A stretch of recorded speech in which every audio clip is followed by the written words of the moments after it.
हाँ जी, शुरू करें।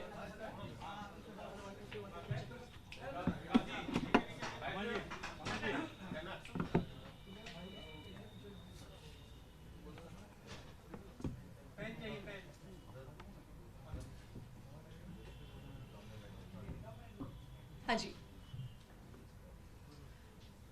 दिल्ली के तथाकथित शराब घोटाले में 2 साल से सीबीआई और ईडी की जांच चल रही है। इस 2 साल में बार बार, चाहे लोअर कोर्ट हो, चाहे हाई कोर्ट हो, चाहे सुप्रीम कोर्ट हो, एक सवाल बार बार उठा है कि मनी ट्रेल कहां है, पैसा कहां गया।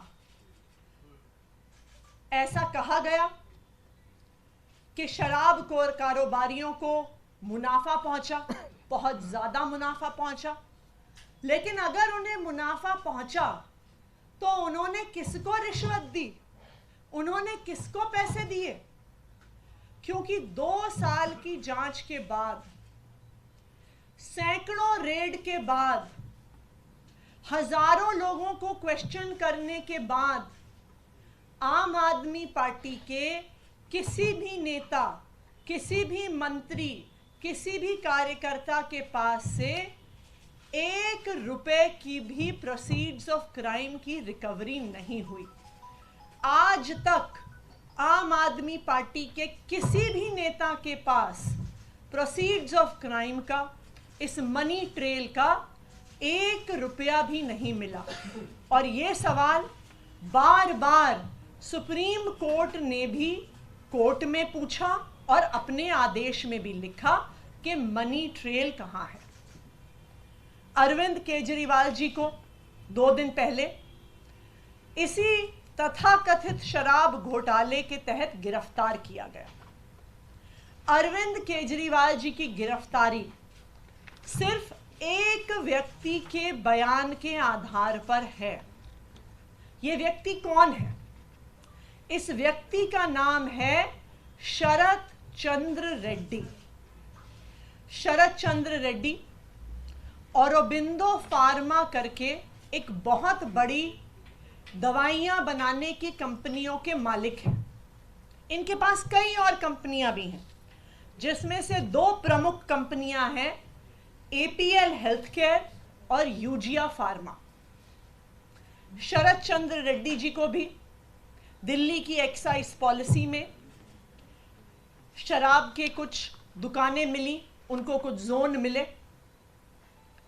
शरत चंद्र रेड्डी को 9 नवंबर 2022 को क्वेश्चनिंग के लिए बुलाया गया और शरत चंद्र रेड्डी ने साफ साफ कह दिया कि मैं कभी अरविंद केजरीवाल से मिला नहीं, मेरी उनसे कोई बात नहीं हुई, मेरा आम आदमी पार्टी से कोई लेन देन नहीं है।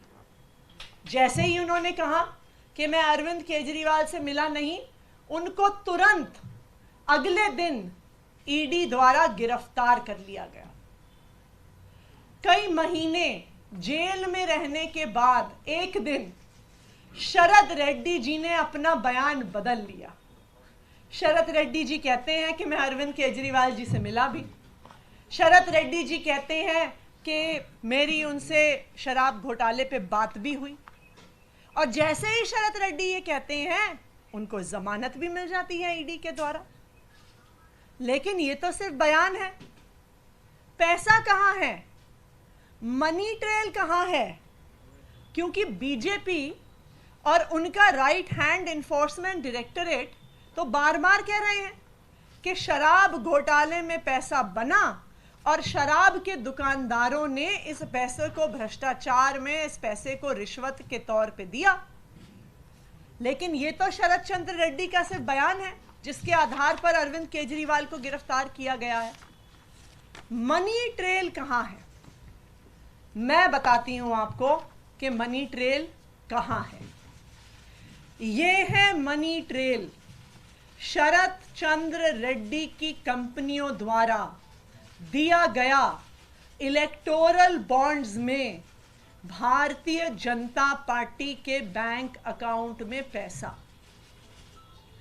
आज ये मनी ट्रेल पूरे देश के सामने आ गई है कि शरद चंद्र रेड्डी, औरोबिंदो फार्मा का मालिक, एपीएल हेल्थकेयर का मालिक, यूजिया फार्मा का मालिक, शराब का कारोबारी, उसने 4.5 करोड़ रुपए के इलेक्टोरल बॉन्ड्स दिए एक्साइज पॉलिसी के बनने के दौरान भारतीय जनता पार्टी को। उसके बाद गिरफ्तार होने के बाद 55 करोड़ रुपए के इलेक्टोरल बॉन्ड्स दिए भारतीय जनता पार्टी को। तो जिस मनी ट्रेल की पिछले 2 साल से तलाश हो रही थी, आज वो मनी ट्रेल सामने आ गई है कि आखिरकार शराब के कारोबारियों ने पैसा किसको दिया, पैसा कहां गया और पैसा कब गया। तो अब मैं प्रधानमंत्री नरेंद्र मोदी जी को चैलेंज कर रही हूं, मैं उनके राइट हैंड इन्फोर्समेंट डायरेक्टरेट को चैलेंज कर रही हूं कि आज शराब घोटाले की मनी ट्रेल मिल गई है। सारा पैसा भारतीय जनता पार्टी के बैंक अकाउंट में गया है। तो enforcement directorate Bharatiya Janata party को आरोपी बनाए और enforcement directorate Bharatiya Janata party के राष्ट्रीय अध्यक्ष जेपी नड्डा को गिरफ्तार करे, क्योंकि अब पहली बार एक्साइज पॉलिसी के मामले में आधिकारिक मनी ट्रेल सामने आ गया है और ये मनी ट्रेल सीधा शराब के कारोबारियों से भारतीय जनता पार्टी के बैंक अकाउंट में गया है। अब मैं चाहूंगी कि सौरभ भारद्वाज जी और डिटेल में इस बात को रखें। नमस्कार साथियों, जब से इलेक्टोरल बॉन्ड के बारे में सुप्रीम कोर्ट में चर्चा हुई, सब लोगों के सामने है कि भारतीय जनता पार्टी, केंद्र सरकार, एसबीआई, इलेक्शन कमीशन सब कोशिश कर रहे थे इलेक्टोरल बॉन्ड किस कंपनी ने किस पार्टी को दिया, ये जांच जो है ये सुप्रीम कोर्ट ना करे और ये डिटेल्स बाहर ना आए। मगर जब से ये डिटेल्स बाहर आई हैं, बहुत serious questions Bharatiya Janata party से उठते हैं और मैं आपको डेट वाइज बताऊंगा ताकि हर एक साधारण आदमी को समझ में आ जाए कब कहा गया कि औरोबिंदो फार्मेसी और उसके डायरेक्टर मनी लॉन्ड्रिंग कर रहे हैं। मनी लॉन्ड्रिंग कर रहे हैं का मतलब तो भ्रष्टाचार कर रहे हैं। ईडी कह रही है कि वो भ्रष्टाचार कर रहे हैं। जो कंपनी मनी लॉन्ड्रिंग कर रही है या जो आदमी मनी लॉन्ड्रिंग कर रहा है, आपकी ईडी उसको छापा मार रही है, आपकी ईडी उसको गिरफ्तार कर रही है, वो कंपनी आपको चंदा दे रही है। और 1-2 नहीं, 59.5 करोड़, 59.5 करोड़ रुपए का चंदा भारतीय जनता पार्टी ने लिया है। उनके अकाउंट से इनके अकाउंट में आया है, सबूत है। सुनिए, नवंबर से पहले, नवंबर 2021 से पहले की बात बतानी जरूरी है क्योंकि नवंबर 2021 में ये पॉलिसी आई और इस पॉलिसी के अंदर ईडी का आरोप है कि शरद चंद्र रेड्डी और उनसे संबंधित कंपनियों को दिल्ली के अंदर 5 जोन मिले लिकर वेंट्स के। बहुत बड़ी बात है, ये एलिगेशन है। ये पॉलिसी नवंबर 2021 में आई, तो जब ये पॉलिसी चल रही थी उस दौरान, यानी कि 5 जनवरी 2022 को ये पॉलिसी उस वक्त रन कर रही थी, इनके पास 5 जोन थे। उस दौरान औरोबिंदो फार्मा ने 3 करोड़ के बॉन्ड खरीदे और उसके कुछ दिनों में बीजेपी ने वो बॉन्ड इनकैश करा लिए। अभी सबूत आ गए हैं कि भारतीय जनता पार्टी ने ये पैसा ले लिया है। उसके कुछ दिनों बाद जुलाई में औरोबिंदो फार्मा ने 1.5 करोड़ रुपए के बॉन्ड खरीदे। जुलाई 2022 में ही बीजेपी ने वो बॉन्ड इनकैश करा लिए। औरोबिंदो फार्मा का पैसा आ गया। अभी तक औरोबिंदो फार्मा के ऊपर कोई मुकदमा नहीं चला है, ठीक है। अब इसके बाद आते हैं नवंबर में। अब आपको मालूम ही है कि जुलाई के अंदर ये पॉलिसी 2022 में वापस आ गई, सरकार ने वो पॉलिसी वापस ले ली और ये बात होने लगी, सब जगह मुकदमे दर्ज होने लगे, सीबीआई के मुकदमे दर्ज हो गया कि ये जो कंपनियां हैं ये अब रडार में हैं, इनके ऊपर जांच चल रही है। अब आप सुनिए कि 9 नवंबर को 2022 ईडी शरद चंद्र रेड्डी को बुलाती है। शरद चंद्र रेड्डी कहते हैं कि मैं अरविंद केजरीवाल से कभी नहीं मिला, कोई पैसे का कोई लेन देन नहीं है, कोई सवाल ही नहीं उठता। अगले दिन 10 नवंबर 2022 को शरद चंद्र रेड्डी को ईडी गिरफ्तार कर लेती है। अब सुनिए, ईडी की गिरफ्त में है शरद चंद्र रेड्डी, गिरफ्तार हो चुके हैं। 10 नवंबर 2022 को गिरफ्तार हुए हैं। 15 नवंबर 2022 को औरबिंदो फार्मा 5 करोड़ रुपए के बॉन्ड खरीद के बीजेपी को देता है। अब ये साफ है, आपके पास वो आदमी है, उसका डायरेक्टर आपके पास अंदर है जेल में, पीएमएलए में, मनी लॉन्ड्रिंग में, उसके पिताजी की कंपनी है, आपने 5 करोड़ रुपए उस कंपनी से भारतीय जनता पार्टी ने बॉन्ड में ले लिए। अब आगे सुनिए, ये भी इनकैश करा लिए गए। इसके बाद 6 जनवरी 2023, इस वक्त शरद चंद्र रेड्डी जेल में है, 5 करोड़ रुपए देने के बाद भी जेल में है। शरद चंद्र रेड्डी से दोबारा से पूछा गया, चार्जशीट दायर की गई। चार्जशीट के अंदर ईडी ने कहा कि शरद चंद्र रेड्डी ने माना नहीं है, मगर ईडी कह रही है कि यह किंगपिन है।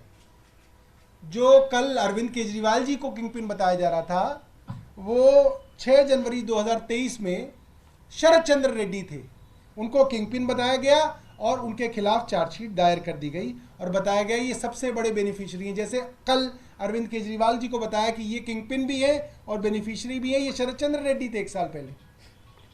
अब फिर जनवरी 2020 में जब इनकी बेल की सुनवाई शरद चंद्र रेड्डी की हो रही थी, अभी वो जेल में ही हैं, तो उन्होंने ईडी पे आरोप लगाया कि ईडी के लोग उनके ऊपर फोर्स का इस्तेमाल करके, बल का इस्तेमाल करके उनसे झूठी स्टेटमेंट लेना चाहते हैं और उनके एम्प्लॉयज को भी डराया धमकाया जा रहा है। ये हमारा नहीं, शरद चंद्र रेड्डी का अपनी बेल के अंदर स्टेटमेंट है कि मुझको दबाव डाला जा रहा है कि जो ईडी कह रही है प्री डिक्टेटेड स्टेटमेंट मैं दूं। ये जनवरी 20, 2023 की बात है।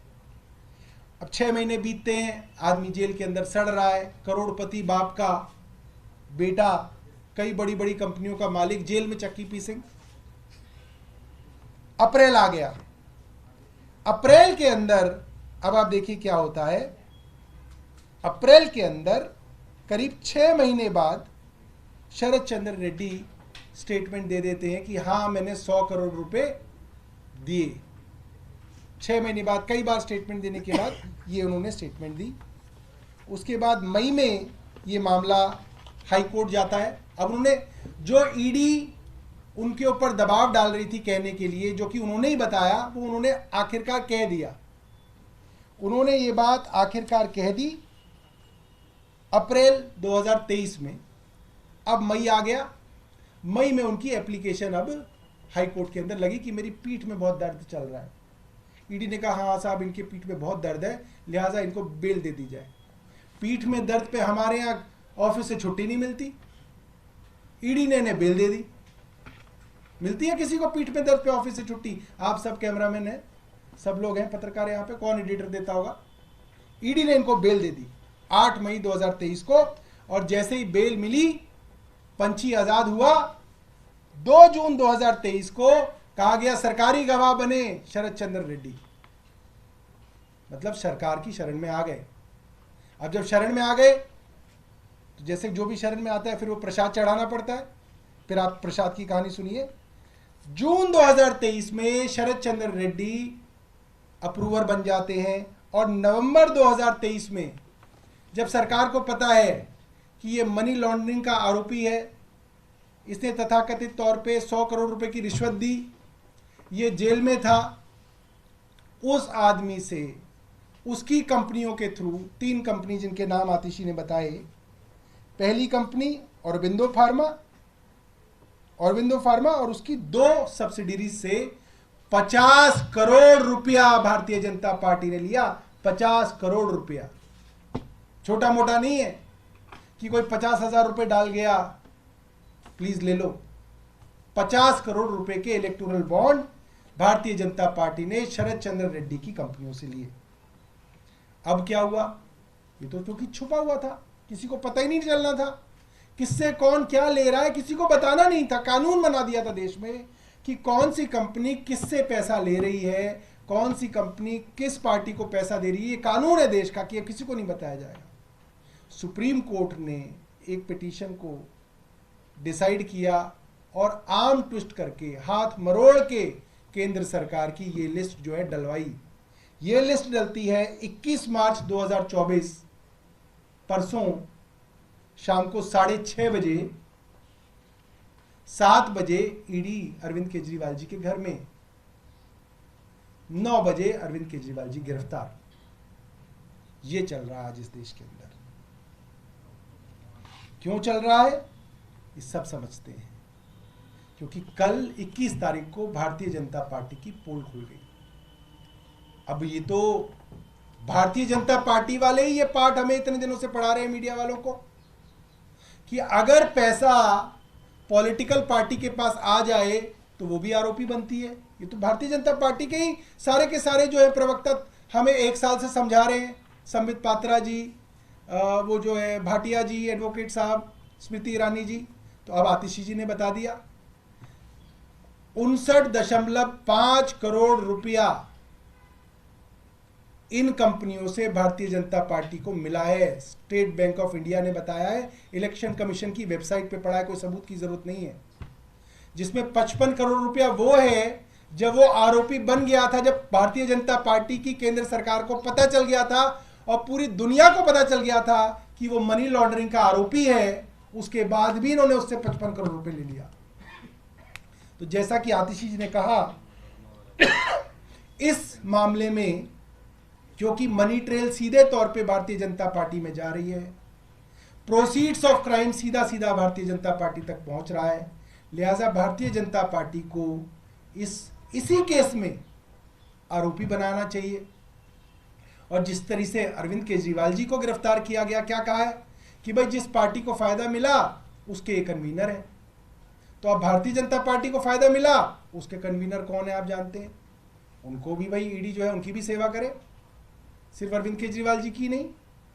तो ईडी से ये है कि ईडी जाए और भारतीय जनता पार्टी के जो प्रेसिडेंट हैं जेपी नड्डा जी, उनसे पूछताछ करे, और अगर पूछताछ में वो सहयोग नहीं करते तो उनको भी गिरफ्तार किया जाए और भारतीय जनता पार्टी को आरोपी बनाया जाए।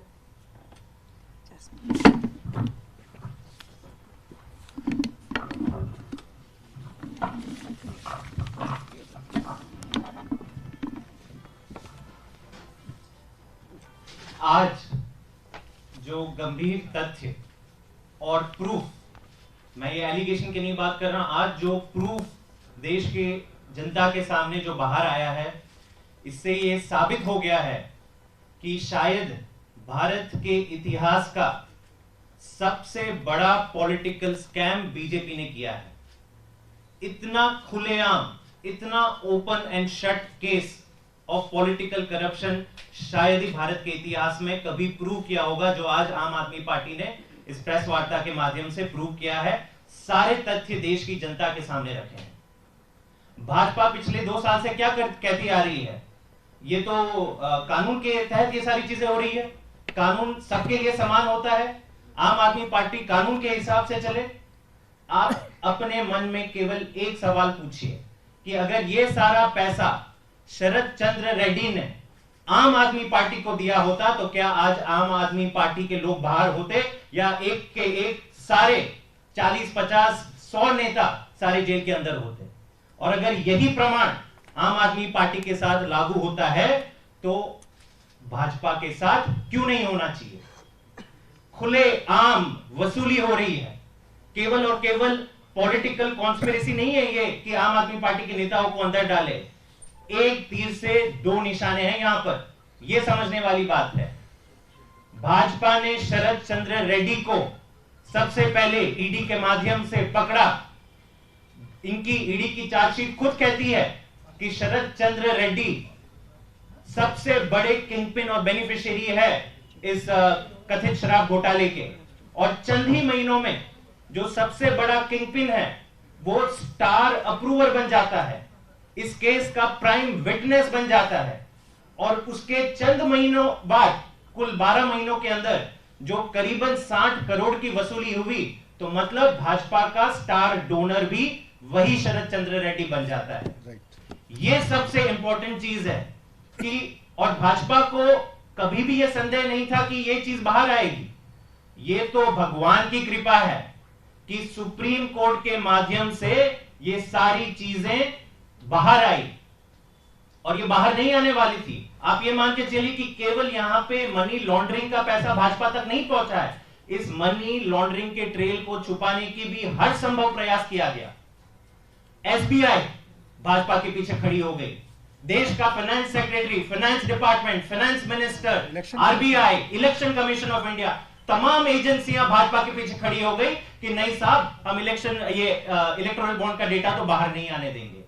लेकिन भगवान की कृपा थी कि आज भाजपा के ये काले करतूत, भाजपा का ये पाप देश की जनता के सामने आ गया। अब ये ओपन एंड शट केस है, इसके बाद कुछ नहीं बचता।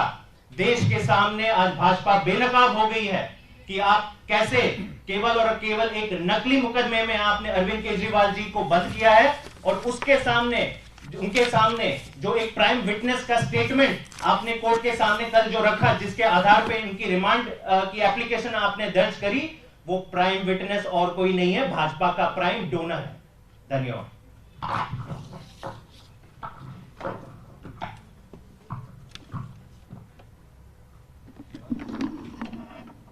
सभी पत्रकार साथियों को नमस्कार।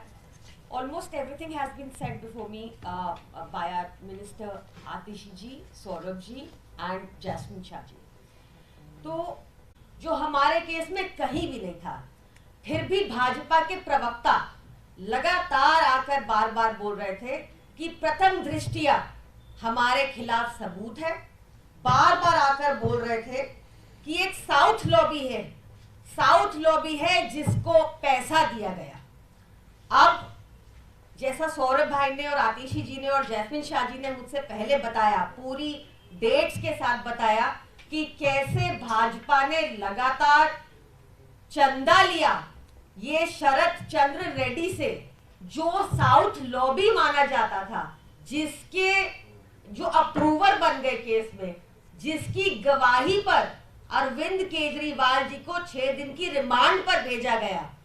उस अप्रूवर ने लगातार भाजपा को चंदा दिया इलेक्टोरल बॉन्ड से, और इस इंफॉर्मेशन को बाहर आने के लिए पुरजोर ताकत लगा दी हमारी सारी इंस्टीट्यूशंस ने, हमारी सारी भाजपा ने, और बहुत ज्यादा कड़ा परिश्रम लगा, बहुत सख्ती का रुख अपनाया सुप्रीम कोर्ट ने, बहुत दूरदर्शिता दिखाई कि कहा कि इन सारे इलेक्टोरल बॉन्ड्स की इंफॉर्मेशन को सार्वजनिक करना होगा, जो रिसेंटली हुआ, जो अभी भी पूरी तरह से नहीं आया। 2019 के पहले वाला डाटा आज तक मिसिंग है।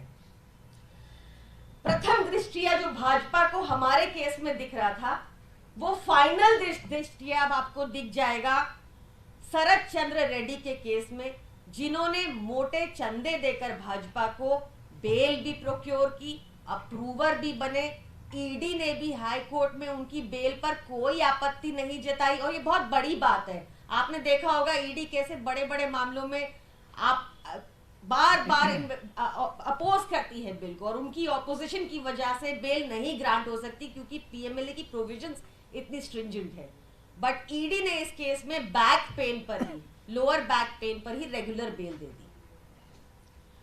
ये हमने लगातार देखा कि ईडी ने 2 साल तक जो भूमिका बनाई, उसमें आज तक भी चवन्नी की रिकवरी नहीं हो पाई है, और अब इतना डाटा सार्वजनिक होने के बाद ये जरूरी हो जाता है, सिर्फ एक व्यक्ति के लिए नहीं, सिर्फ एक पॉलिटिकल पार्टी के लिए नहीं, देश के लोकतंत्र को बचाने के लिए, देश के संविधान को बचाने के लिए, और भाजपा को अकाउंटेबल करने के लिए कि आप सबकी भूमिका की भी बहुत अहम आवश्यकता है। इस टाइम पर बहुत जरूरी है कि मीडिया भी आसानी से जाने ना दे भाजपा को, और उनसे अकाउंटेबिलिटी मांगे कि कैसे ये साउथ लॉबी लगातार भाजपा को चंदा देती रही और कैसे साउथ लॉबी की किंग पिन को, जिनको उन्होंने किंग पिन बुलाया, उनको रेगुलर बेल मिल गई एक ऐसे मामले में जहां पर साफ तौर पे पुख्ता सबूत है कि चंदा भाजपा को दिया गया,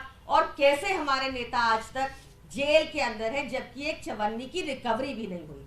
तो मेरी मीडिया फ्रेंड से गुजारिश है, प्लीज इसको बहुत अग्रेसिवली परसू कीजिए, इंश्योर कीजिए कि सारी इंफॉर्मेशन बाहर निकले, इंश्योर कीजिए कि भाजपा आरोपी बने इस एक्साइज पॉलिसी स्कैम में, क्योंकि सारा चंदा भाजपा को ही गया। इंश्योर कीजिए कि हमारी डेमोक्रेसी, हमारा लोकतंत्र, हमारे इंस्टीट्यूशंस प्रोटेक्टेड रहे और अकाउंटेबल रहे। Thank you. जिन 59 करोड़ रुपए की आपको बात शरत दी गई, उसमें से 5 करोड़ रुपए गिरफ्तारी के महज 5 दिन बाद दी गई। उसके बाद वो अप्रूवर बनते हैं, अप्रूवर बनने के बाद एक मोटी रकम भाजपा देते हैं। क्या यह माना जाए राहत या जमानत पाने की रिश्वत दी गई थी? देखिए, हम तो इन्वेस्टिगेटिंग एजेंसी नहीं है, लेकिन जो प्रूफ सामने आया है ये साफ दिखा देता है कि मनी ट्रेल कहाँ जा रही है। अभी तक पूरे एक्साइज पॉलिसी के इन्वेस्टिगेशन में बयान ही बयान थे, बयान ही बयान थे कि किसी ने एक बयान दिया, किसी ने दूसरा बयान दिया, किसी की कनपट्टी पे थप्पड़ मार दिया, उसने एक बयान दे दिया।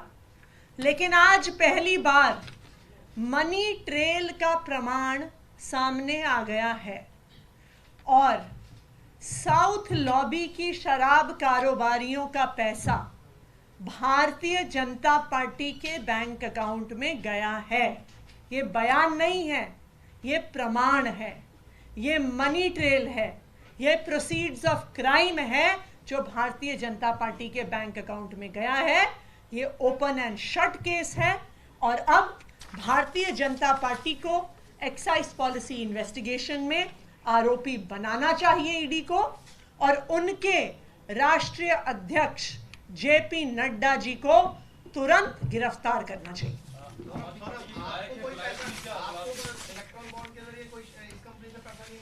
शरद चंद्र रेड्डी सर, मेरे को जो जानकारी दी गई है ऐसा नहीं है। अगर होता तो अब तक तो भारतीय जनता पार्टी जो है प्रेस कॉन्फ्रेंस कर रही होती। ये लेकिन आरोप लगेगा कि हो सकता है कि इसी तरह से जो आप आरोप लगा रहे हैं कि पैसा रूट करा के लाया गया, ऐसे ही बाकी लिकर कंपनीज ने आम आदमी पार्टी को ईबी के थ्रू फंड किया। हमारा भी ईबी का डेटा पब्लिक डोमेन में है। कितना 20 करोड़, हमें 60 करोड़ हमें ऐसे ही कुछ 20-30 करोड़ रुपए मिले हैं इलेक्टोरल बॉन्ड्स में, अलग अलग लोगों से, अलग अलग कंपनियों से। नहीं, हम तो सेम कानून, तो देखो जो कानून बीजेपी पे है वो हम पे लागू है, हो, बिल्कुल जो हम पे लागू है वो उन पे लागू हो। हम ये नहीं कह रहे कि हमारे लिए अलग कोई कानून बना। सौरभ जी, अभी कुछ रेट की खबर आ रही है जिसमें आपने बताया कि पटियाला से उनके यहाँ पर रेट चल रही है, के कविता की करीबी है, उनके भाई की पत्नी, उनके यहाँ रेट चल रही है, सीबीआई दूसरे मामले में महोमत यहाँ पर रेट कर रही है। इस पर आप क्या कहेंगे, क्योंकि रेट की संख्या बढ़ती जा रही है? देखिए, आज सिर्फ भारत नहीं, पूरे विश्व के लोग इस बात के लिए चिंतित हैं, विश्व के अलग अलग सरकारें इस बात के लिए चिंतित हैं कि दुनिया की सबसे बड़ी डेमोक्रेसी खत्म होने को है। इस डेमोक्रेसी जिसके ऊपर नाज करते थे, उसमें आज इस तरीके की सरकार है जो सारे विपक्ष को खत्म करना चाहती है, ओपन है। और जैसे किसी और देश के अंदर जब विपक्ष पे हमला होता है और डेमोक्रेसी खत्म होने की बातें आती हैं तो भारत को चिंता होती थी, इसी तरीके से आज पूरे विश्व को जो है हिंदुस्तान की डेमोक्रेसी के लिए चिंता है। जर्मनी से भी स्टेटमेंट आया है, जर्मनी से भी स्टेटमेंट आया है। कई बड़े बड़े अखबार, इंटरनेशनल न्यूज़पेपर्स, वॉशिंगटन पोस्ट है, फाइनेंशियल टाइम्स है, इकोनॉमिस्ट है, न्यूयॉर्क टाइम्स है, कई बड़े बड़े अखबार हैं जिनके अंदर ये चिंता जो है जाहिर हो रही है कि हिंदुस्तान की जो प्रजातंत्र की व्यवस्था थी वो आज बड़े सवालिया निशान उस पर खड़े हैं।